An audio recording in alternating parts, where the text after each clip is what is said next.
बिस्मिल्लाहिर्रहमानिर्रहीम। अस्सलाम वालेकुम। नावल्स कॉटेज में खुशामदीद। हमारे आज के नावल का नाम है अनचाही और इसकी राइटर हैं सदफ अदनान। जो लोग मेरे चैनल पर नए हैं वो चैनल को ज़रूर सब्सक्राइब कीजिए, वीडियो को लाइक और शेयर करना मत भूलिएगा। चलिए शुरू करते हैं आज का नावल। मैं जागूं सारी रात, सजन तुम सो जाओ, गीतों में छुपा लूँ बैन, सजन तुम सो जाओ, शाम ढले से भोर भे तक जाग के जब कटती हैं घड़ियाँ, मधुर मिलन की ओस में बसकर खिलती हैं कलियाँ, बसकर खिलती हैं जब जीवन की कलियाँ। आज नहीं वो रैन, सजन तुम सो जाओ। आज उसकी ज़िंदगी की बहुत अहम रात थी। सुर्ख खनाई जोड़े में मलबूस, मेहंदी के गुल बूटों से सजे हाथ, खनखनाती हुई चूड़ियाँ, दिल में खुशी और खौफ के मिले जुले जज्बात के साथ वो अपने हुजरा अरूसी में बैठी थी। हर आहट पे चौंक जाती, हर लम्हा उम्मीद भरी नजरें दरवाजे तक सफ़र करती और नाकाम वापस लौट आती। घड़ी रात का 2 बजा रही थी। पिछले 2 घंटों से वो इंतज़ार की सूली पर लटकी हुई थी। बैठे बैठे कमर दोहरी हो रही थी। आहिर पीछे होके तकिए के साथ टेक लगा ली तो कुछ राहत का एहसास हुआ। नींद उसकी आंखों से कोसों दूर थी। आज की रात का मुकद्दर शायद इंतज़ार ही था। आंखें थकन के एहसास से जलने लगी थी। न जाने ऐसे और कितनी काली रातें उसके मुकद्दर में थी। अब वो धीरे से नीचे की तरफ थोड़ा सिरक के बिस्तर पे नींदराज थी। कमरे में जली रोशनी आंखों में चुभ रही थी। उसने अपना बाजू उठाकर आंखों पर रख लिया। चूड़ियों ने खनखना के एहतजाज किया। आज की रात के हवाले से उसने आंखों में वैसे ही कोई ख्वाब नहीं सजाए थे। उसको मालूम था वो यहाँ किस हैसियत और किस मकसद से लाई गई थी। बस इंसान के हाथों इंसान की नाकदरी पे दिल रो रहा था। पर उसकी किस्मत में रोना तो अज़ल से ही लिखा था। छोटी उम्र में बाप का साया सर से उठ गया। माँ बीमारी और गुर्बत से लड़ते लड़ते अपनी ज़िंदगी हार गई और वो मामू के घर आ टिकी। यहाँ मुमानी पहले ही अपनी 5 बेटियों के बोझ से तंग थी और ये छठा बोझ भी उनके कांधों पर सवार होने को था। खूबसूरती में वो यकता, खामोश तबीयत और सब्र कुर्बानी का पेकर थी। और आज भी वो यहाँ पर एक समझौते के तहत ही थी। ज़िंदगी ने न जाने कितनी कुर्बानियाँ उससे मांगनी थी। रात गुजरती जा रही थी। उसे अब ये लिबास, जेवर और सिंगार चुभने लगा था। वो बिस्तर से उतरने लगी तो पायल छनक के उसे रोकने लगी। क्यों रुकूं? किसके लिए इस स्टेज पे सच के बैठी रहूं? किसने आना है? वो झंझलाहट भरी आवाज़ में बोली और बिस्तर से उतर के आईने के सामने जा खड़ी हुई और ख़ुद को तनकीदी नज़रों से देखने लगी। बड़ी बड़ी ख्वाबनाक गुलाबी आंखें, सतवा नाक, तराशीदा लब, गुलाबी रंगत, मुतनासब जिस्म, ऊंचा कद। क्या नहीं था उसमें जो आज की रात इंतज़ार की ठंडी आग में झुलस रही थी। आईने के सामने से हटके वो खिड़की में आ खड़ी हुई। सारा घर अंधेरे में डूबा हुआ था। सिर्फ उसका कमरा ही रोशन था। न जाने सैफ का कमरा कौन सा होगा। एकदम उसका दिल दुख से भर गया। अगर सारे कमरे अंधेरे में डूबे हुए हैं तो इसका मतलब मैं ही अकेली इंतज़ार की सोबत को काट रही हूँ। उसका दिल किया वो अपने हाथ दीवार पे दे मारे और इस खनखनाहट का हमेशा के लिए गला ही गोंद दे। कौन मुंतज़िर था यहाँ उस हार सिंगार को देखने के लिए। वो फिर से आईने के सामने जा खड़ी हुई। माथे पे सजे टीके को नोच देने की ख्वाहिश के बावजूद धीरज से उतारा। कानों से लटके अवेज़ा ने उतरते हुए लर्ज़ के बरहमी दिखाई। गुलबंद उस हसीन गर्दन को आज़ाद कर देने को तैयार न था जिसे उसने झटके से उतारा।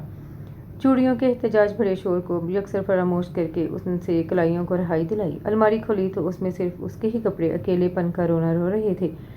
जल्दी से एक जोड़ा निकाल के वो इस हनाई जोड़े की खुशबू से खुद को आज़ाद कर रही और बाकी की इसने रात माजी को याद करते हुए गुजारनी थी। जाग के तन की अग्नि सो गई, भर के थम गई मन की हलचल। अपना घूंघट आप उलट कर खोल दी मैंने पाँव की पायल। अब है चैन ही चैन, सजन तुम सो जाओ, सजन तुम मत आओ। मुझे गले से लगा लो, बहुत उदास हूँ मैं। गम जहाँ से छुड़ा लो, बहुत उदास हूँ मैं। ये इंतज़ार का दुख अब सहा नहीं जाता। तड़प रही है मोहब्बत, रहा नहीं जाता। तुम अपने पास बुला लो, बहुत उदास हूँ मैं। भटक चुकी हूँ बहुत ज़िंदगी की राहों में। मुझे अब आके छुपा लो तुम अपनी बाहों में। मेरा सवाल न टालो, बहुत उदास हूँ मैं। हर एक सांस में मिलने की प्यास पलती है। सुलग रहा है बदन और रूह जलती है। बचा सको तो बचा लो, बहुत उदास हूँ मैं।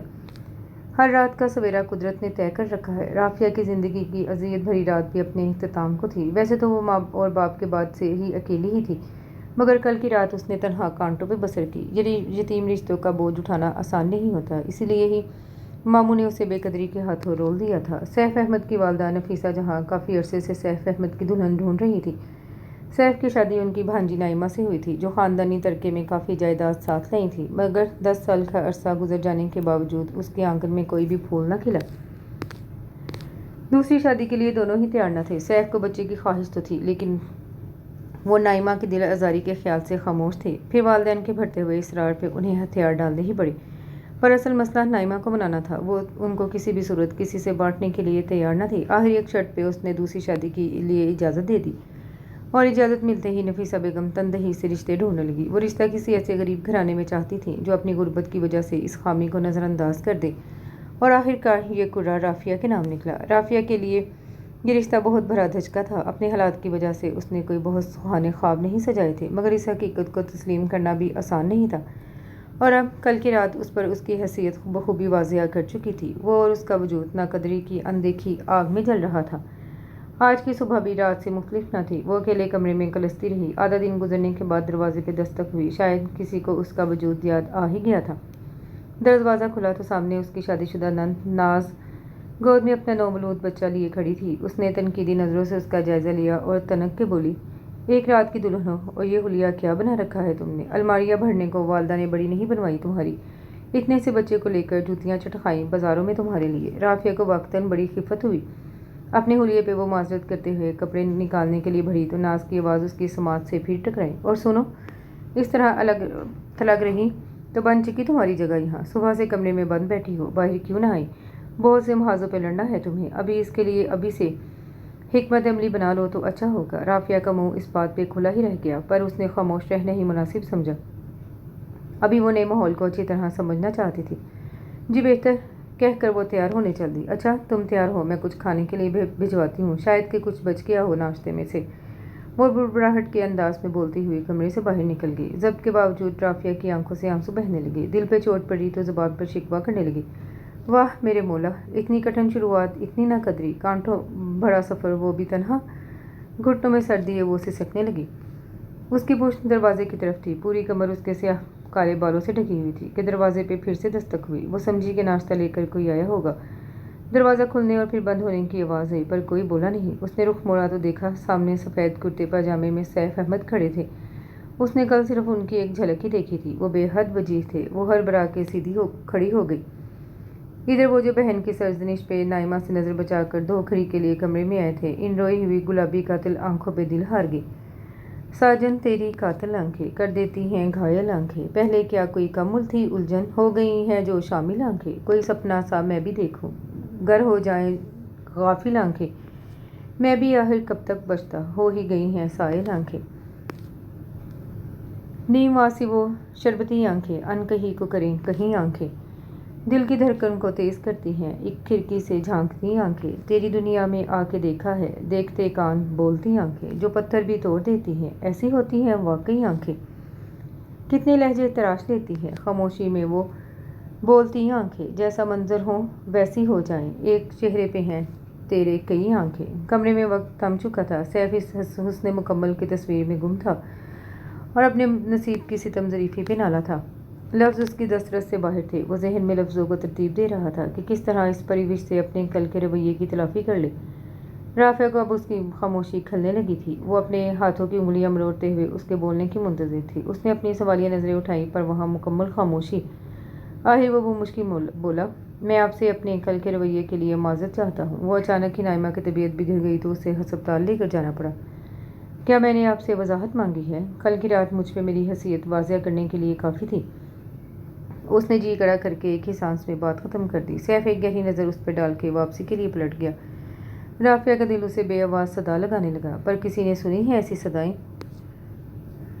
उधर नाइमा गुस्से में कमरे में इधर से इधर बल खा रही थी। उसको अपनी कल रात की रचाई सारी साजिश नाकाम होती दिखाई दे रही थी। कल रात उसने अपनी तबीयत की झूठी खराबी का जो ड्रामा किया वो कामयाब हो गया था। उसने पूरी रात सैफ को अपने साथ अस्पताल में रोके रखा। वो भाग भाग के डॉक्टर के दिए हुए सारे टेस्ट ही करवाता रहा और रात की चांदनी पिघल गई और अब इसका बिना बताए गायब हो जाना इस बात की तरफ निशानदेही कर रहा था वो हो ना हो राफिया के कमरे में ही होगा। पिछले 10 साल से वो इस राजधानी की अकेली मलका थी। सास उसकी अपनी खाला थी जो घर के तमाम इख्तियारात उसको सौंप चुकी थी। सब कुछ उसके बस में था, लेकिन एक ही नसीब ही नहीं था जिस पर उसका जोर नहीं चला।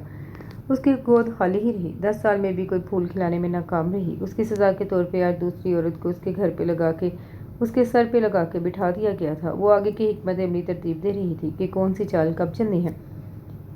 رافیہ کی دھڑکنیں اس دشمن جاں کو دیکھ لینے کے بعد قابو میں نہیں آ رہی تھی۔ وہ ابھی تک اس گہری نظر کے حصار میں تھی۔ کیوں اس طرح جواب دیا میں نے ان کو؟ روک لینا چاہیے تھا ان کو۔ وہ خود کو سرزنش کر رہی تھی۔ وہ مسکرا کر تیار ہونے کے لیے اٹھ گئی۔ اس کی طبیعت کا بوجھل پن اور مایوسی کی کیفیت یکلخت غائب ہو چکی تھی۔ اب لبوں پہ دھیمی سی مسکان لیے وہ سجتی سنورتی رہی۔ اس کی پلکیں بار بار سیف کی والہانہ نظریں یاد کر کے لرز جاتی تھیں۔ وہ آئینے کے سامنے اپنی تیاری کو تنقیدی نظروں سے جھانچ رہی تھی کہ دروازہ کھلا اور ناز اپنی عادت کے مطابق تیز تیز بولتی ہوئی اندر داخل ہوئی۔ اس کی تیاری کو سراہتے ہوئے بولی، ہاں یہ ہوئی نا بات، چلو دوپہر کے کھانے کے لیے چلو، سب کھانے کی میز پہ ہیں۔ رافیہ نے اس کی ہمراہی میں باہر کی طرف قدم بڑھائے۔ سب گھر والے کھانے کی میز پہ جمع تھے۔ اس کے سسر سربراہی کرسی پہ بیٹھے ہوئے تھے اور ان کے دائیں طرف کی کرسی پر اس کی ساس براجمان تھی۔ بائیں طرف سیف اور اس کی بیوی نائمہ بیٹھے ہوئے تھے۔ اسے ساس کے برابر والی نشست ملی۔ دوسری سربراہی کرسی پہ ناز کا شوہر روحان بہت نہایت گہری نظروں سے اس کا جائزہ لے رہا تھا۔ اس کی نظروں سے اسے الجھن ہو رہی تھی، پر مرتا کیا نہ کرتا کہ مستاق اس کو ادھر ہی بیٹھنا پڑا۔ سیف نے صرف اور صرف ایک دفعہ نظر اٹھا کر اس کو دیکھا۔ اس کے بعد وہ کھانے کی طرف متوجہ ہو گیا۔ نائمہ کینہ توس نظروں سے اسے دیکھ رہی تھی۔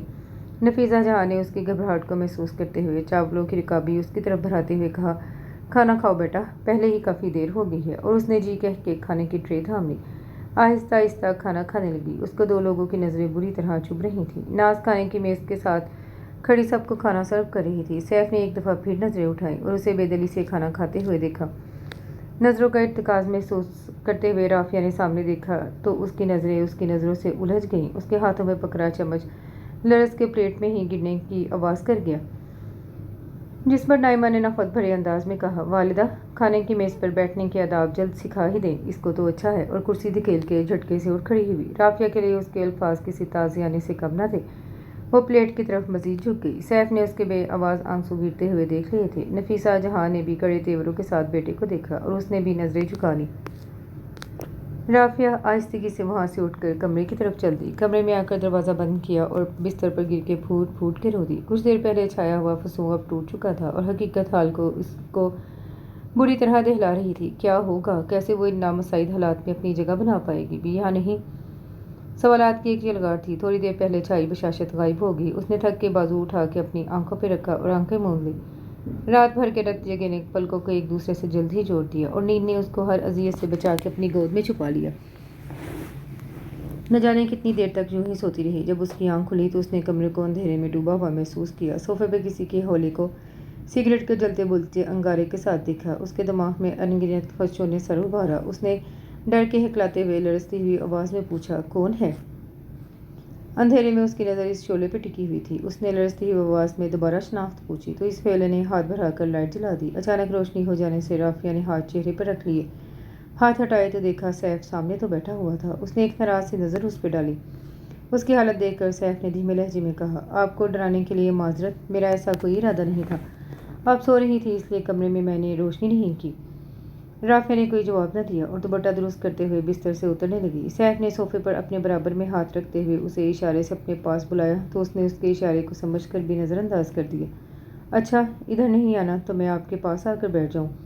وہ اپنی گھبراہٹ پہ قابو پاتی ہوئی اٹھ کھڑی ہوئی اور بولی، جہاں بیٹھنا ہے بیٹھیں، آپ کا کمرہ ہے، میری اجازت لینے کی قطعی ضرورت نہیں آپ کو۔ خود کھڑکی میں جا کر کھڑی ہو گئی۔ سیف اس کو تھوڑی دیر یوں ہی دیکھتا رہا، پھر بنا آہٹ کیے اس کے پاس جا کے کھڑا ہو گیا اور سرگوشی میں بولا، کیا میں جان سکتا ہوں کہ مجھ سے زیادہ باہر ایسا کیا اہم ہے جو اس وقت آپ ادھر دیکھ رہی ہیں؟ وہ پلٹ کر ادھر سے ہٹنا چاہتی تھی مگر وہ اس کا ارادہ بھانپ کر اپنے دونوں ہاتھ کھڑکی کی گرل پہ ٹکا کر کھڑا ہو گیا۔ وہ اس وقت اس کی گھبراہٹ سے لطف اندوز ہو رہا تھا۔ قد و قامت میں وہ اس سے کافی اونچا تھا، جس کی وجہ سے اس کی سانسیں رافیہ کے ماتھے سے ٹکرا رہی تھیں۔ اس کے سارے الفاظ کہیں گم ہو گئے اور وہ کانپتی ہوئی آواز میں بولی، آپ جائیں یہاں سے۔ کیوں؟ میں کیوں جاؤں؟ وہ اس کے مزید قریب ہو کے بولا۔ وہ اتنے قریب تھے کہ ایک دوسرے کی دھڑکن کی آواز بھی سن سکتے تھے۔ وقت کو بلاخر ان پر رحم آ ہی کیا تھا۔ وہ بھی دھیرے دھیرے آہستہ آہستہ سرک رہا تھا۔ اچانک دروازے پر تیز دستک ہونے لگی اور نائمہ کی آواز آئی۔ وہ سیف کو پکار رہی تھی۔ وہ ایک دم ٹرانس سے باہر آیا اور دروازے کی جانب لپکا۔ نائمہ دروازہ کھولتے ہی تیز تیز بولی، کب سے ڈھونڈ رہی ہوں آپ کو، امی کا فون آیا ہے، ان کی طبیعت خراب ہو گئی ہے، شاید ہسپتال لے کر جانا پڑے، جلدی کریں۔ اس نے پلٹ کر رافیہ کو دیکھا۔ وہ اداسی اور یاس کی مکمل تصویر لگ رہی تھی۔ وہ دل محسوس کر رہ گیا اور نائمہ کے ساتھ چلا گیا۔ نہ جانے اس اندھیری رات کی صبح کب ہوگی یا الہی، یہ کہہ کر اس نے کھڑکی کی گرل پہ اپنا سر رکھ دیا جہاں سے ابھی بھی اسے سیف کے ہاتھوں کا لمس محسوس ہو رہا تھا۔ ادھر سیف نائمہ کو لے کر اس کی امی کے گھر پہنچا تو وہ بستر پر لیٹی ہوئی تھی۔ انہیں دیکھ کر بولی، خواہ خواہ ہی تم لوگ گھبرا گئے ہو، بس تھوڑا بلڈ پریشر بڑھ گیا تھا، دوا لے لی ہے، اب کنٹرول میں ہے۔ آپ کی بیماری مجھے ہلا دیتی ہے امی، ابو کے بعد آپ اکیلی ہو گئی ہیں اور اپنا بالکل خیال نہیں رکھتی۔ بس میں آپ کو چھوڑ کے نہیں جاؤں گی، میں آپ کے پاس ہی رہوں گی۔ ٹھیک ہے، آج تم رہ جاؤ میرے پاس، وہ مسکراتے ہوئے بولی۔ نائمہ کو رات ادھر ہی رکتے پر آمادہ دیکھ کر سیف نے ساس کے گھر جانے کی اجازت لی تو نائمہ تیزی سے اس کے پاس آئی اور بازو پکڑ کر باہر کی طرف لے گئی۔ آپ کہاں جا رہے ہیں اور میری شرط اور اپنا وعدہ بھول گئے کہ آپ کے ایک رات بھی میرے بغیر نہیں گزاریں گے؟ تمہیں اچھی طرح معلوم ہے کہ گھر کے علاوہ مجھے کہیں نیند نہیں آتی، اور پھر کل صبح میری میٹنگ بھی ہے آفس میں، پھر کیوں مجھے یہاں روک رہی ہو؟ وہ جھنجھلائے ہوئے لہجے میں بولا۔ نائمہ اس کے بازو سے لپٹتے ہوئے بولی، تو آپ اپنا وعدہ تو نہیں توڑیں گے نا؟ ہاں ہاں، چھوڑو میرا بازو، اب لکھ کر دوں گیا؟ وہ مزید چڑھتے ہوئے بولا۔ آپ اس طرح تو کبھی نہیں بولتے تھے مجھ سے۔ وہ آنکھوں میں آنسو بھر کے بولی، اچھا سوری بابا، جانے دو، ابھی کافی کام پڑا ہے کل کی میٹنگ کے حوالے سے۔ وہ نرم پڑتے ہوئے بولا، اچھا ٹھیک ہے جائیں، جب آپ کی یاد آئے گی تو میں آپ کو کال کروں گی تو آپ بات کریں گے نا؟ ہاں، اب میں جاؤں؟ نائمہ نے اداسی سے سر ہلایا۔ سیف نے وہاں سے نکل کر اپنی دھڑکنوں پہ قابو پاتے ہوئے گاڑی تیز بھگائی۔ گھر میں داخل ہوتے ہی رافیہ کی تلاش میں نظریں دوڑانے لگا، پھر وہ نفیسہ جہاں کے کمرے میں آ کر ان کو سلام کر کے ان کے پاس بیٹھ گیا۔ ہاں بیٹا، کیسی طبیعت ہے نائمہ کی ماں کی؟ انہوں نے پوچھا۔ جی بہتر ہے اب وہ آج رات ادھر ہی رہے گی پتر۔ پھر وہ تھوڑے وقفے کے بعد بولا، والدہ اگر آپ کی اجازت ہو تو میں رافیہ کو باہر لے جاؤں؟ ہاں کیوں نہیں، تمہاری بیوی ہے، 1000 بار لے جاؤ، وہ مسکراتے ہوئے بولی۔ بیٹا تم پڑھے لکھے ہو، مجھے تمہیں سمجھانے کی ضرورت نہیں، لیکن پھر بھی یہ کہوں گی کہ تمہارے کندھوں پر اب دوہری ذمہ داری ہے۔ دونوں کے درمیان یکساں مساوات قائم کر کے ہی تم اپنی زندگی کو پرسکون رکھ سکو گے۔ جی والدہ بہتر، وہ سر جھکا کے تابعداری سے بولا۔ رافیہ اپنے کمرے پر بستر پر تکیے سے ٹیک لگائے ایک کتاب کے مطالعے میں محو تھی۔ دروازہ کھلنے کی آواز پر اس نے گردن موڑ کر دیکھا اور سیف کو دروازے پر ایستادہ پا کر واپس کتاب کی طرف توجہ مبذول کر لی۔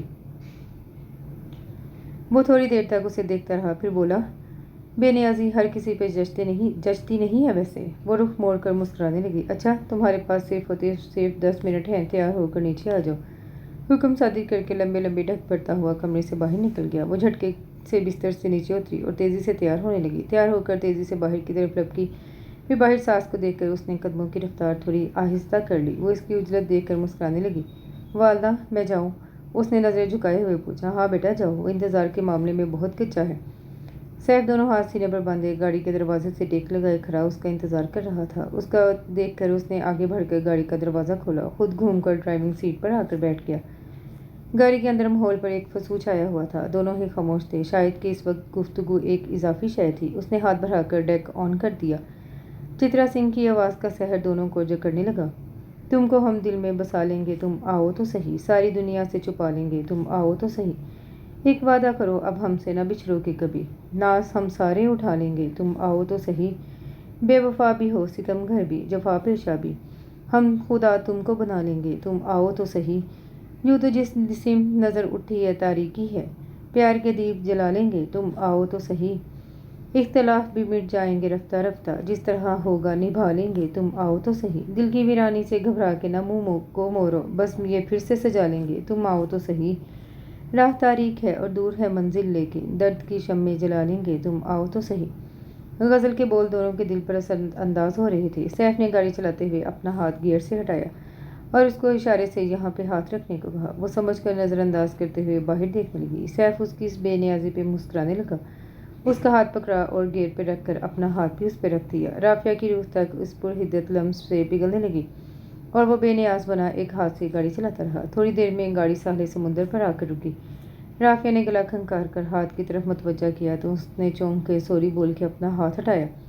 باہر ساحل کی ٹھنڈی ہوا نے ان کا استقبال کیا۔ گاڑی مکفل کر کے وہ واپس اس کی طرف پلٹا، دوبارہ سے اس کا ہاتھ تھام لیا۔ اس کی اس حرکت پر وہ کھلکھلا کے ہنس دی۔ وہ اس کی طرف رخ کرتے ہوئے بولا، ایسے ہی ہنستی رہا کرو، تمہاری ہنسی بہت خوبصورت ہے۔ وہ دونوں ایک دوسرے کا ہاتھ تھامے ساحل پہ ٹہل رہے تھے۔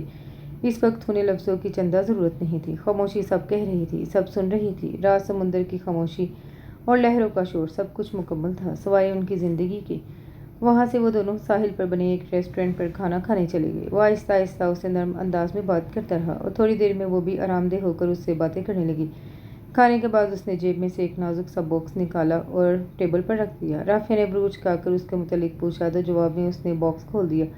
اس میں انتہائی نازک سا بریسلیٹ تھا۔ اس پہ لگے سفید نگینے چاند کی روشنی میں چمک رہے تھے۔ رافعہ کی نظروں میں پسندیدگی دیکھ کر وہ مسکرانے لگا اور اس کی کلائی کی طرف اشارہ کیا۔ رافعہ نے بغیر کچھ بولے اپنی کلائی آگے کر دی۔ سیف نے مسکراتے ہوئے بریسلیٹ اٹھایا ہی تھا کہ میز پر رکھا موبائل بجنے لگا۔ نائمہ کی کال آ رہی تھی۔ ماحول پہ چھایا خمار یخلف تھی، اڑن چھو ہو گیا۔ سیف نے کال کاٹ دی لیکن رافعہ کا موڈ بدل گیا۔ اس نے ہاتھ پیچھے کھینچ لیا۔ وہ چپ چاپ اسے دیکھتا رہا اور بریسلیٹ واپس باکس میں رکھ دیا۔ چلیں کیا؟ کافی دیر ہو گئی ہے، رافعہ نے کہا۔ اس نے سر اس بات میں ہلایا اور گاڑی کی طرف چل پڑا۔ واپسی کا سفر خاموشی میں طے ہوا۔ دونوں کے پاس ہی جیسے کہنے کو کچھ نہ تھا۔ وہ گاڑی جیسے ہی گھر کے اندر لے کر آیا تو کار پورچ میں نائمہ غصے سے بھری کھڑی ہوئی تھی۔ وہ زخمی شیرنی کی طرح اس کی طرف لپکی اور بولی، تمہاری ہمت کیسے ہوئی میری شوہر کے ساتھ اس طرح جانے کی؟ رافعہ اس کے الفاظ کی سختی کو سہ نہ پائی، تیزی سے اندر کی طرف جانے لگی۔ سیف نے بھر کر اس کا ہاتھ پکڑ لیا اور اسے نائمہ کے سامنے لے جا کر کھڑا کر دیا اور بولا، تم دونوں کی حیثیت میری نظر میں بالکل ایک سی ہے۔ اس بات کو تم دونوں ہی اچھی طرح ذہن نشین کر لو کہ میں کسی ایک کا نہیں، تم دونوں کا شوہر ہوں۔ اس دونوں کو ایک دوسرے کے مقابل چھوڑ کر وہ گھر کے اندر داخل ہو گیا۔ دونوں ہی ایک دوسرے کی آنکھوں میں ایک دوسرے کے سامنے کھڑی ایک دوسرے کو دیکھتی رہیں۔ آخر نائمہ ہی پلٹ کر واپس کمرے میں چلی گئی۔ وہ کمرے میں داخل ہوئی تو سیف سونے کی تیاری کر رہا تھا۔ وہ اس کی پشت پر لیٹتے ہوئے بولی، میں نے آپ سے کہا تھا کہ میں آپ کو کسی کے ساتھ بھی نہیں بانٹ سکتی، آپ سمجھتے کیوں نہیں؟ چوائس از یورس، سیف نے اس کو پیچھے کرتے ہوئے کہا۔ تو غور سے سنو، مجھے بانٹ لو یا کھو دو۔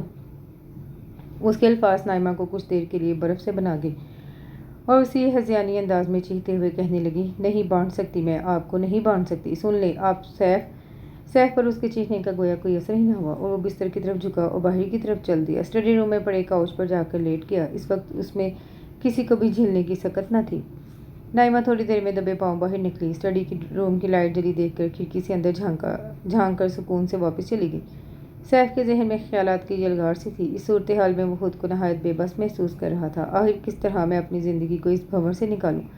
وہ اپنے بالوں کو مٹھی میں جکڑتے ہوئے بولا۔ رافعہ کا اداس آنسوں سے بھیگا چہرہ اس کے تصور میں بار بار آ رہا تھا۔ اس نے اپنے حالات کا ہر نحو سے جائزہ لیا اور آخر وہ ایک فیصلے پر پہنچ کر پرسکون ہو گیا۔ رافعہ بھی اپنے بستر پر کروٹیں بدل رہی تھی۔ کچھ دیر پہلے کے حسین مناظر اس کی آنکھوں میں گھوم رہے تھے۔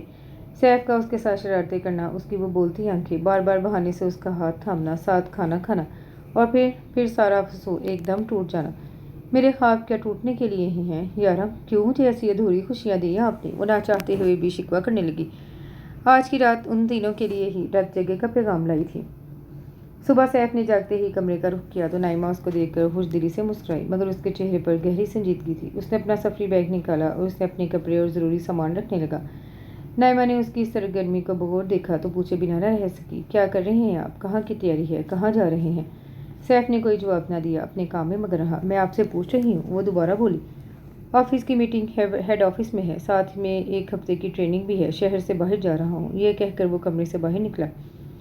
رافعہ کا دروازہ کھٹکھٹایا اور کمرے میں داخل ہو گیا۔ دونوں کی نظریں ملی۔ رافعہ نے رخ پھیر لیا۔ تھوڑی دیر تک وہ اس کی طرف دیکھتا رہا، پھر بولا، کل کی طرح آج بھی تمہیں جلدی سے تیار ہونا ہے۔ کل 10 منٹ دیے تھے، آج آدھا گھنٹہ دے رہا ہوں۔ جلدی سے ضروری سامان بیگ میں رکھو، باقی کی شاپنگ میں تمہیں بعد میں کروا دوں گا۔ رافعہ کا منہ حیرت سے کھل گیا۔ وہ ہکلاتے ہوئے بولی، جی ہم کہاں جا رہے ہیں؟ سوال مت پوچھو، بس جو کہا ہے جلدی کرو۔ ساتھ دل فریب سی مسکراہٹ اچھال کر باہر چلا گیا۔ رافعہ کو مانو پنکھ ہی لگ گئے تھے۔ اس نے تیاری کے لیے خود کو 15 منٹ ہی دیے اور جلدی جلدی بیگ میں ضروری سامان رکھنے لگی۔ تیار ہو کر باہر آئی تو سب ناشتے کی ٹیبل پر تھے۔ نائمہ کے تو چہرے کا رنگ ہی اڑ گیا اس کے ہاتھ میں سفری بیگ دیکھ کر۔ سیف ساری صورتحال پہلے ہی اپنے والدین کو بتا چکا تھا، صرف نائمہ کو سنانے کے لیے بولا، ابھی تک رافعہ کو میں کہیں نہیں لے کے گیا، اس لیے وہ میرے ساتھ جا رہی ہے۔ نائمہ کی تو ٹانگوں میں جیسے جان ہی نہ رہی۔ وہ چکراتے ہوئے کرسی پر بیٹھ گئی اور روندی ہوئی آواز میں بولی، آپ میرے ساتھ ایسے کیسے کر سکتے ہیں؟ کیوں؟ شادی کے بعد میں تم کو ناردرن ایریاز نہیں لے کے گیا؟ یاد نہیں آ رہا تو یادداشت پہ تھوڑا زور دو، یاد آ جائے گا، وہ جتاتے ہوئے انداز میں بولا۔ رافعہ اس ساری صورتحال میں چور سی بنی کھڑی تھی۔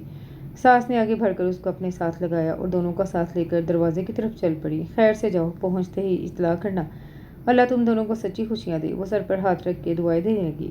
سیف نے اپنا اور رافعہ کا سامان گاڑی کی ڈگی میں رکھا اور ماں باپ کو الوداع کہہ کر گاڑی میں بیٹھ گیا۔ نائمہ اندر खिड़की से बाहर का मंजर देख रही थी। कोई अजियत सी अजियत थी। वो अपने सामने दोनों को जाते हुए देख रही थी, मगर मुकम्मल बेबस थी। राज सैफ के रवैये ने उसकी रही सही हिम्मत भी तोड़ दी थी। उसने सैफ के साथ भरपूर इज़्दवाजी ज़िंदगी गुजारी थी। काश कि उसके मुकद्दर में ये कमी न होती। आज वो उसके हमरा सफ़र होती। हम कहाँ जा रहे हैं आप बता दो दें, वो उसकी तरफ रुख करके बोली। ऑफिस की सालाना मीटिंग है, साथ ही एक हफ्ते की ट्रेनिंग भी। दिन में ऑफिस में मसरूफ़ रहूँगा, शाम को हम दोनों साथ होंगे। और जा कहाँ रहे हैं तो थोड़ी देर में मालूम हो जाएगा। ठीक है, तसल्ली हो गई या कुछ सवालात पूछने हैं आपको? वो शरारत भरे लहजे में बोला। वो मुस्कुरा के विंड स्क्रीन से बाहर देखने लगी। सैफ उसको दोबारा मुखातिब किया। अच्छा, तुमको अक्सर मैंने शायरी की किताबें पढ़ते हुए देखा है। इसका मतलब है तुमको शायरी से खासा शगफ है। क्यों, आपको नहीं पसंद? राफिया ने पूछा। हाँ, क्यों नहीं, बस पढ़ने का तो वक्त नहीं मिलता, मगर गज़लें सुनता हूँ जब भी मौका मिले। उसने वजाहत दी। अच्छा, कुछ लगाएं फिर? उसने डेस्क की तरफ इशारा किया। नहीं, इस पे नहीं, आज तुम कुछ सुनाओ जो भी तुम्हें पसंद है। अभी अभी उसने पूछा। हाँ, मैं गाड़ी चलाता हूँ, तुम सुनाओ। ठीक है, सोचने दी। वो कुछ देर सोचती रही, फिर आंखें बंद करके धीमी आवाज़ में गज़ल सुनाने लगी। सभी रास्ते तो हैं अजनबी, मेरे आशना मेरे साथ चल, मुझे और अब नहीं आज़मा, मेरे हमनवा मेरे साथ चल। जो मुझे मिली रहे ज़िस्त में, सभी दुख रतों के मुलाल सुन, तेरे दर्द की जो भी दास्तां तू मुझे सुना मेरे साथ चल। ये जो चाहतों की बहार है, इसे मत ख़ज़ा के सुपुर्द कर, कभी सुन भी ले मेरी इल्तिजा, मेरे साथ आ मेरे साथ चल। तेरी ख्वाहिशों तेरी हसरतों को समेटना कहाँ बस में है, मेरे हाल पर तू भी रहम खा, दिल नारसा मेरे साथ चल। कहाँ तुझसे मेरा सवाल है, मेरे रास्तों को गुलाब कर, मुझे आबले भी कबूल हैं, दो कदम ज़रा मेरे साथ चल। ये जुदाइयों के हैं रास्ते, यहाँ हर कदम पे ही मोड़ है, अभी वक्त है मेरे हम सफ़र, अभी लौट आ मेरे साथ चल। मेरे हाथ में तेरा हाथ हो, कटे उम्र भर इसी हाल में, यही आरज़ू की है इब्तिदा यही इंतहा, मेरे साथ चल। लफ्ज़ों का सफ़र था या उसके लहजे का सह, वो फैसला नहीं कर पाया। गाड़ी एक तरफ रोक कर रुख मोड़कर उसकी जानिब देखने लगा। कुछ देर यूं ही देखने के बाद पीछे रखे हुए बैग में से उसने ब्रेसलेट निकाला और उसके हाथ की तरफ इशारा किया। राफिया ने भी अभी इनकार नहीं किया, मुस्कुराते हुए अपनी कलाई आगे बढ़ा दी। इसकी कलाई में ब्रेसलेट जगमगाने लगा। वो कह रहा था, मैं इसकी जगमगाहट में खो सा गया। वो रात की अपनी मंजिल पर पहुंचे। होटल में उनके नाम पे पहले ही कमरा बुक था।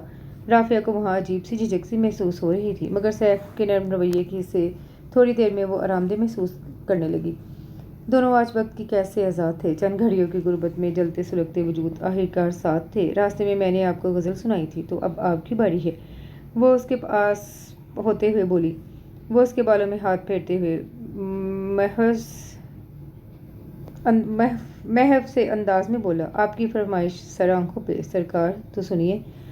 वो परी पैकर हुस्न जमाल में ऐसा कमाल रखता है कि चांद चुरा के रोशनी उसके चेहरे की संभाल रखता है। माना कि महक चमन की खुशनुमा है, लेकिन वो फूल रंग भी तो खुशबू कमाल रखता है। मैं उसको देखूं तो नज़र ठहर जाती है। वो अपने चेहरे पे बला का निखार रखता है। मैं क्या कहूँ इस पे कि अल्फाज कम नुमा है मेरे, फ़कत इतना ही कहता हूँ कि वो गज़ब का जमाल रखता है। इस कदर हसीन लफ्ज़ों का इंतहाब उसके हुस्न के खिराज के लिए कि राफिया ने अपना चेहरा उसके सीने में छुपा लिया और वक्त मेहरबान धीरे धीरे सिरकता रहा। अबर में चांद घर न देखा हो, रुख पर जुल्फ़ों को डाल कर देखो। सुबह उसके बालों का रेशम उसके सभी चेहरे से हटाते हुए उसके कानों के पास आकर सैफ ने ये शेर पढ़ा तो उसने बेख्तियार अपने दोनों हाथों से अपना चेहरा छुपा लिया। ये तो कोई बात ना हुई, हमने आपके हुस्न के खिराज के लिए इतना हसीन शेर पढ़ा और आपने अपना चेहरा ही छुपा लिया। वो मुस्नुई खफकी से बोला। मेरी आदतें ख़राब कर रही हैं आप, हर रोज़ सुबह की किस्मत से ऐसी तो नहीं होगी। वो आने वाले वक्त के बारे में सोचते हुए बोली। कल की कल देखी जाएगी बेगम साहबा, अभी तो हम साथ हैं ना। चलिए नाश्ते का कुछ करते हैं, कुछ पेट पूजा की भी फिक्र कीजिए अपने सरताज की। वो उसकी नाक को अपनी 2 उंगलियों की पोरों से पकड़ते हुए बोला। जनाब, अभी मुझे नहीं, आपको फिक्र करनी है नाश्ते की, तो जल्दी से ऑर्डर कीजिए और कुछ मंगवाएं जब तक कि मैं फ़्रेश होकर आती हूँ। जो हुक्म सरकार का बंदा आपके हुक्म की तामील बजा लाएगा। उसने सीने पे हाथ रख कर झुक कर कहा तो राफिया उसकी इस हरकत पे खिलखिला के हंस दी।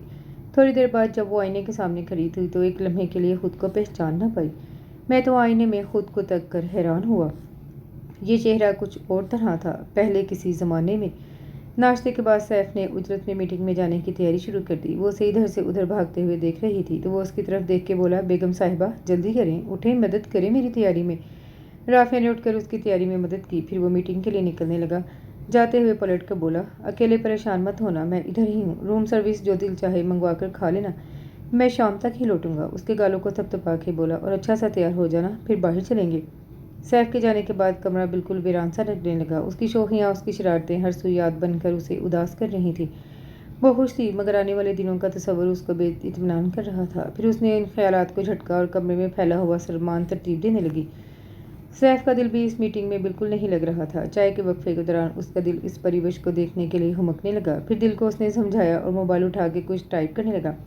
राफिया आईने के सामने अपने गीले बालों को सुलझा रही थी। मैसेज की आवाज़ सुनकर ब्रश को साइड पर रखा, मोबाइल को उठा लिया और सैफ का नाम देखकर उसके लब खुद मुस्कुराने लगे। जब मैसेज खोल के देखा तो उसकी जान आंखों में सिमट आई। वो वहाँ लफ्ज़ हजार हार रंग पहनकर अटखेलियाँ कर रहे थे। संवरते हैं वो, देख के आईना, संवर जाए तो आईना उन्हें देखता है। इस मैसेज के जवाब में उसने सैफ को कॉल ही कर ली। जी जनाब, तो मीटिंग का सिर्फ बहाना है हमसे दूर जाने का, वरना काम तो आपको कोई नहीं। वहाँ बैठ के शेरो शायरी कर रहे हैं। नहीं बेगम साहिबा, ऐसा नहीं, काम तो बहुत है, मगर आपकी होशरुबा याद काम करने ही नहीं दे रही, इसलिए चाय के वक्फे के दौरान सबसे नज़र बचा के आपको मैसेज कर रहा था। अच्छा जी, चले मान लिया, अब ध्यान अपने काम में लगाएं और जल्दी से मीटिंग निपटा के आएँ। माँ बदौलत आपका इंतज़ार कर रहे हैं। वो भी शरारत से बोली, हुक्म की तामील होगी मलका आलिया, बस थोड़ी देर और इंतज़ार की अजियत को बर्दाश्त कीजिए। और उसने खिलखिला के हंसते हुए फ़ोन बंद कर दिया। शाम तक का वक्त दोनों के लिए ही गुजारना नहायत मुश्किल साबित हो रहा था। वो उसके कहने के मुताबिक बहुत दिल लगाकर तैयार हुई। वक्त की भी सुइयाँ उनके सब्र का इम्तहान ले रही थी, लेकिन आखिर कब तक घुटने टेकने ही पड़े उसे। और धीरे धीरे दिन अपने इख्तिताम को पहुंचा। शाम होने को आई।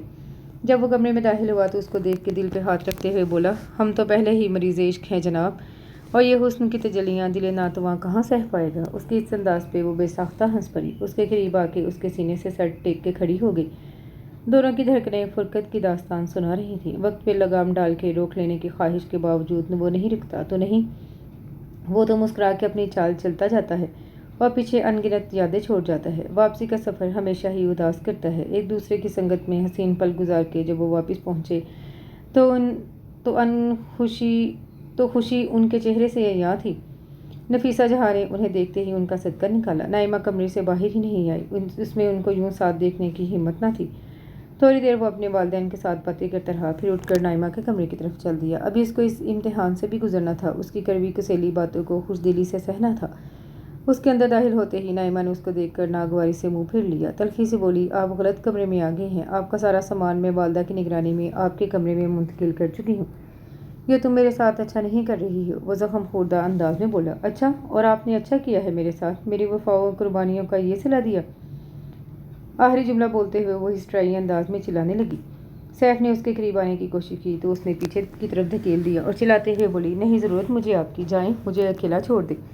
वो बिना कुछ कहे अपना बैग उठाए कमरे से निकल गया। राफिया उसे बैग उठाए कमरे में दाखिल होते देखकर चौंक गई, फिर पर बोली कुछ नहीं। वो थके हुए अंदाज में सोफे पर बैठ गया और उसे उसका सामान अलमारी में रख देने के लिए कहा। राफिया की भरपूर कोशिश होती कि वो नाइमा का सामना कम से कम करे, मगर एक घर में रहते हुए ऐसा मुमकिन न था। वो जब भी सामने आती तो कोई जलता सुलगता जुमला उसकी तरफ उछाल कर चली जाती। घर का माहौल ख़राब न करने के ख्याल से वो उसकी बातों को नज़रअंदाज कर दिया करती। कुछ दिनों से राफिया की तबीयत बोझिल सी रहती थी। अजीब कसलमंदी से छाई रहती। खाने को देखते ही दिल मतलाने लगता। नफीसा जहाँ उसकी तबीयत का बगौर मुशाहिदा कर रही थी। एक दिन उसके इनकार के बावजूद उसको डॉक्टर के पास ले गई। कुछ ज़रूरी टेस्ट करवाने के बाद डॉक्टर ने उनको वो खुशखबरी सुनाई जिसे सुनने के लिए उनके कान न जाने कब से तरस रहे थे। उनके आंगन में बहार आने वाली थी। बच्चों की किलकारियों से उनके सूने घर में रौनक उतरने वाली थी। उन्होंने राफिया को खुद से लिपटाकर उसका माथा चूम लिया। कांपती हुई आवाज़ में बोली, तुमने मुझे कितनी बड़ी खुशखबरी दी है, तुम्हें इस बात का अंदाज़ा भी नहीं। अल्लाह तुमको अपनी हिफाजत में रखे। घर पहुंचते ही उन्होंने मियाँ को सदके का बकरा लाने के लिए कहा। सैफ को उन्होंने मिठाई लाने के लिए फ़ोन किया। उनकी आवाज़ से झलकने वाली खुशी ने उसे बिना बताए ही सब कुछ बता दिया। वो मिठाई और फूलों के बुके लेकर घर आया तो ये राफिया के चेहरे की शर्मगी मुस्कुराहट देख के उसकी रूह सरशार हो गई। वहीं नाइमा के चेहरे पर छाई वीरानी भी उनका दिल दिखा गई। नाइमा को अपना वजूद इस मंजर में बिल्कुल ही गैर अहम लगा। वो अपने आंसू सबके सामने बहाकर इस खुशी के मौके पर बदशगुनी नहीं करना चाहती थी। वो खामोशी से वहाँ से हटकर अपने कमरे में आ गई और बिस्तर पर गिर के अपने हरमा नसीबी पे सिसकने लगी।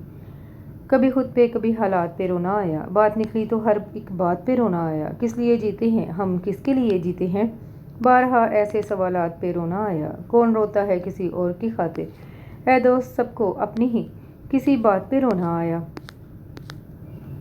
خواب، امید، تمنائیں، تعلق اور رشتے جان لے لیتے ہیں آخر یہ سہارے سارے۔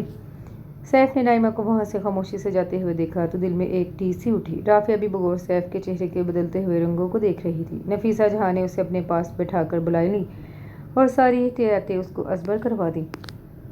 رافعہ کو سب نے ہی ہاتھ کا چھالا بنا لیا تھا۔ اس کے ہر کام کے لیے کل وقتی ملازمہ تک رکھ چھوڑی تھی جو اس کے ساتھ ہر وقت سائے کی طرح لگی رہتی، اس کی ہر ضرورت کا خیال رکھتی۔ سیف بھی اپنی مصروفیات میں سے وقت نکال کر اس کو توجہ دیتا۔ ابھی اس کو کہیں بھی باہر گھومنے پھرنے کی اجازت نہیں تھی، صرف ہر ماہ ہسپتال معائنے ساس خود لے جایا کرتی تھی۔ اس قدر احتیاطوں نے اس کو بیزار سا کر دیا، لیکن وہ وقت کی نزاکت جان کر خاموش رہا کرتی۔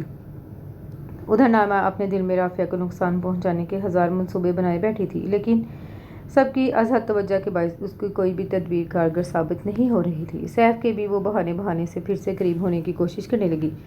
ایک دن اس نے آفس سے آنے کے بعد وہ ہاتھ پکڑ کر اپنے کمرے میں لے گئی۔ وہ اس کے بدلتے ہوئے رنگ خاموشی سے دیکھ رہا تھا۔ ناراض ہیں آپ مجھ سے، اس نے ادا سے پوچھا۔ تو نہیں ہونا چاہیے کیا، سیف نے خفگی سے جواب دیا۔ اچھا، میں ہر بات کی معافی چاہتی ہوں، چلے نا کہیں باہر چلتے ہیں، کتنے دن ہو گئے ہمیں ساتھ کہیں گئے ہوئے۔ اس نے اس بات میں سر ہلاتے ہوئے اچھا کہا۔ اچھا فریش ہو جاؤں پھر چلتے ہیں۔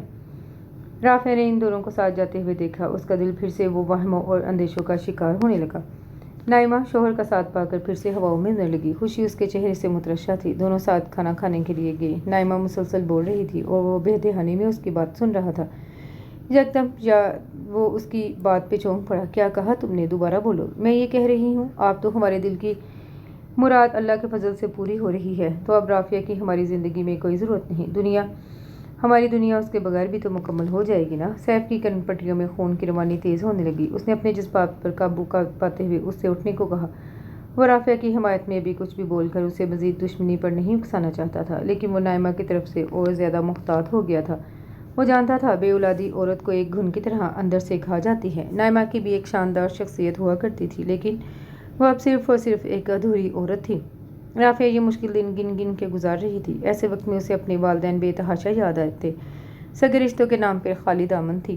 ماموں اور ممانی نے بھی شادی کے بعد اس کو پلٹ کے نہ پوچھا۔ نفیسہ جہاں آنے والے مہمان کے استقبال کی تیاریوں میں مصروف تھیں، اپنے ساتھ والے کمرے کو انہوں نے ہر اس چیز سے بھر دیا جس کی ابھی ایک نوزائیدہ بچے کو ضرورت نہ ہوتی۔ ڈھیروں کھلونے، بیبی کارڈ، پرام، اس کے رنگ برنگے کپڑے، غرض کے دنیا کی ہر نعمت کو انہوں نے اس کمرے میں سیٹ کر دیا تھا۔ وہ بے صبری سے اس گھڑی کا انتظار کر رہی تھی جب ان برسوں کی محرومی نے دور ہو جانا تھا، لیکن اچانک ہی ان کا نام حج کے لیے قرآن اندازی میں نکل آیا۔ وہ اللہ کی اس مہربانی پر شکر گزار تھی، مگر رافعہ کو اس حال میں چھوڑ کے جانے کے لیے ان کا دل تیار نہ تھا۔ مگر جہاں اللہ کا بلاوا آ جائے وہاں پر کوئی بہانہ کہاں چلتا ہے۔ دونوں کو ڈھیروں تاکیدیں کرتی شوہر کے ساتھ اللہ کے گھر کے سفر کے لیے روانہ ہوئی۔ سیف ان کے اس وقت جانے سے کافی پریشان تھا۔ وہ دن میں کئی بار گھر پہ فون کرتا، واپسی پر تو مسلسل کال پہ بات کرتا ہوا گھر میں داخل ہوتا۔ آج بارش اپنے زوروں پر برس رہی تھی۔ موسر کے تیور دیکھ کر رافعہ کا دل بہت گھبرا رہا تھا۔ ابھی ڈاکٹر کی دی ہوئی تاریخ میں 10 دن باقی تھے، مگر پھر بھی کوئی بے چینی تھی۔ اس نے اپنی نند ناز کو فون کر کے اپنی طبیعت کے بارے میں بتایا تو اس نے بھی اسے تسلی دی۔ فون رکھتے ہی اس کو اپنے پیٹ کے نچلے حصے میں درد کروٹیں لیتا محسوس ہوا اور وہ درد کی شدت سے بے حال ہو کر زمین پہ بیٹھتی ہی چلی گئی۔ درد کمر اور پیٹ کے درمیان گردش کر رہا تھا، کبھی رکتا کبھی بڑھتا۔ اس نے ملازمہ کو آواز دی مگر جواب ندارت تھا۔ پھر اسے یاد آیا وہ تو آج جلدی چھٹی لے کر گھر کے لیے نکل چکی ہے۔ اس نے سیف کو فون کرنا شروع کیا، لیکن اس سے اس کا رابطہ خراب موسم کے باعث نہ ہو سکا۔ یکدم سے درد کی تیز لہر کی وجہ سے اس کے ہاتھ سے موبائل نیچے گر پڑا۔ اس سے رابطے کا آخری سہارا بھی اس کے سامنے زمین پہ گر کے ٹوٹ چکا تھا۔ درد کی شدت سے بے حال ہو کر دروازے تک آئی اور نائمہ کو آواز دی۔ نائمہ نے اس کی درد بھری آواز سنی تو کمرے سے باہر نکل آئی۔ اس کو دروازے کے پاس اس طرح بیٹھے دیکھ کر وہ واپس سیف کو فون کرنے کے لیے اپنے کمرے کی طرف پلٹی اور موبائل کی طرف ہاتھ بڑھاتے ہوئے اس کے دل میں ایک خیال اٹھا۔ اس خیال نے اس کے وجود کو اپنے بس میں کر لیا۔ کیوں مدد کرے وہ اس کی، کیوں نہ یہ درد اس کی جان ہی لے لے۔ دماغ اس خیال کی شدت سے نفی کر رہا تھا۔ اس کے دل و دماغ میں خیالات کی جنگ چل رہی تھی، خیر شر کو ہرانے کے لیے دلائل پہ دلائل دے رہا تھا۔ رافعہ کے درد کی شدت پہ اب بے ہوشی سی غالب آنے لگی۔ اس کی نیمہ آنکھیں نائمہ کے دروازے پہ ٹکی ہوئی تھیں۔ राफिया ने अपनी बंद होती आंखों को खोलना चाहा, मगर वो होश की दुनिया से लाताल्लुक होती जा रही थी। अंधेरा धीरे धीरे उसकी रगों में फैलता जा रहा था। वो नाइमा के कमरे की तरफ देख रही थी, मगर उसका जहन मुकम्मल तारीकी में डूब गया। न जाने कितनी सालों बाद वो होश की दुनिया में वापस आई तो उसने अपने पास नाइमा को खड़े हुए पाया। मुझे कौन लाया इधर? उसने दर्द भरी आवाज़ में पूछा। मैं लाई हूँ, नाइमा ने उसके बाल सहलाते हुए कहा। घबराओ नहीं, मैं तुम्हारे साथ हूँ। राफिया की आंखों में अजियत के साथ शुक्रगुजारी के जज्बात भी थे। थोड़ी देर पहले नाइमा जज्बा रकाबत की आग में बुरी तरह झुलस रही थी। क्यों मिले इसको वो खुशी जिससे मैं आज तक महरूम हूँ? इसको भी महरूम होना ही पड़ेगा। वो कमरे में टहलती हुई खुद से हम कलाम थी। उसके कानों में उसी लम्हे राफिया की कराहें सुनाई दी। उसने अपने दोनों कानों पर हाथ रख लिए, फिर रोती हुई ज़मीन पर बैठती चली गई। नहीं नहीं, मैं हसद के हाथों इंसानियत के मर्तबे से गिर के क्या करने जा रही हूँ? औरत होने से पहले मैं एक इंसान भी तो हूँ। वो खुद को बर वक्त पहचान गई। उसने उठ के फौरी तौर पर अपने आंसू पोंछे। सैफ को फ़ोन करने की कोशिश की, लेकिन मौसम की खराबी के बायस राब्ता मुमकिन ना हो सका। क्या करूँ मैं? कैसे मदद करूँ मैं राफिया की? उसके पास बैठी उसको होश में लाने की कोशिश कर रही थी। इसकी बेहोशी ने उसके औसान ख़ता कर दिए। एकदम वो कुछ सोचकर बाहर की तरफ दौड़ी, पर उससे मदद मांगी। उन्होंने मौके की नज़ाकत को समझते हुए फौरी तौर पर गाड़ी निकाली और राफिया को अस्पताल पहुँचाया। इधर सैफ मौसम की खराबी के बायस देर से घर पहुंचा। वहाँ किसी को भी ना पाके उसके पांव तले ज़मीन ही निकल गई। कमरे में टूटा हुआ मोबाइल भी एक अलग ही कहानी सुना रहा था। उसने कांपते हाथों नाइमा के नंबर पर रब्ता करने की कोशिश की। थोड़ी देर में रब्ता होने पर उसने घबराए हुए लहजे में कहा, कहाँ हो तुम? और राफिया कहाँ है? मैं इसको अस्पताल लेकर आई हूँ, आप जल्दी आ जाएं। उसने इस पुरसुकून अंदाज में जवाब देते हुए कहा। उसकी बात सुनकर सैफ को हैरत का झटका लगा। नाइमा और राफिया की मदद? वो बुड़बुड़ाते हुए बोला। क्या कह रही हैं? जल्दी पहुँचे, यहाँ आपकी ज़रूरत है। वो उसकी बात पर उलझते हुए बोली। अच्छा, मैं आ रहा हूँ, बस थोड़ी देर में पहुँचता हूँ। और गाड़ी भगाता हुआ अस्पताल पहुँच गया। वहाँ पहुँचते ही उसने डॉक्टर से राफिया की खैरियत दरियाफ्त की तो डॉक्टर ने उसको बताया उसको फौरी ऑपरेशन की ज़रूरत है, जिसके लिए उसके दस्तखत दरकार हैं।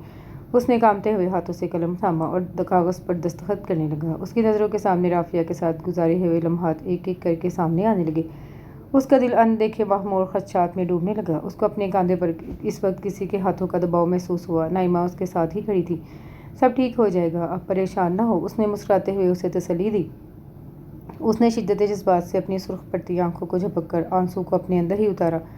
ऑपरेशन थिएटर में ले जाने के लिए राफिया को स्ट्रेचर पर ले जाया जा रहा था। वो दौड़ के करीब पहुंचा, उसके हाथों को थाम लिया। राफिया ने मंदी मंदी आंखों से उसको देखते हुए उस पर अलविदाई नजर डाली। वो वेटिंग एरिया में पड़ी कुर्सी पर गिरने के अंदाज में बैठ गया, दोनों हाथों से अपने सर को थाम लिया।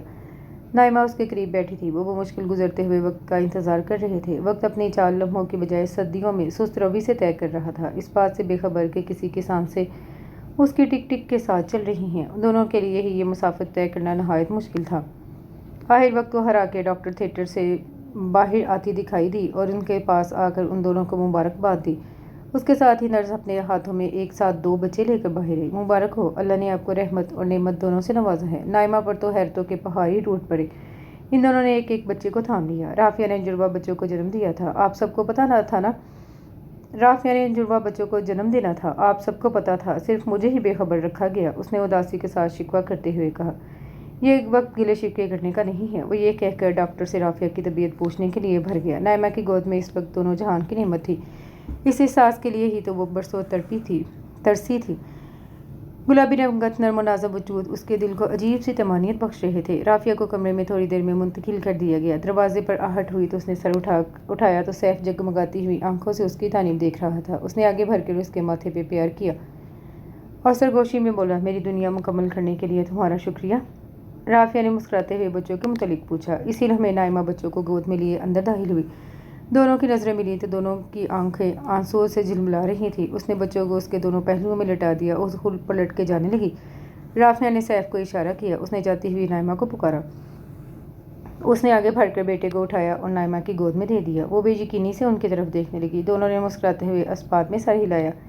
ये आपका बेटा है, राफिया ने नकाहत भरी आवाज़ में कहा। नाइमा का चेहरा आंसुओं से भीग चुका था और वह फरते मुसर्रत से बच्चे को चूम रही थी। उसके जख्मों पर मरहम रखा जा चुका था, उसकी भी सुन ली गई थी। उसकी महरूमी को भी आखिर करार मिल गया था। सबके चेहरों पर एक आसूदा सी मुस्कुराहट भी बिखर गई। कुछ अरसे बाद नफीसा जहाँ पोते और पोती को साथ लिटाए उन्हें कहानी सुना रही थी और नाइमा कमरे में आई और बोली, चलो बच्चों, सुबह स्कूल नहीं जाना क्या? जी मामा, बेटा भागकर उससे लिपट गया। पर अभी थोड़ी कहानी रहती है बड़ी मामा।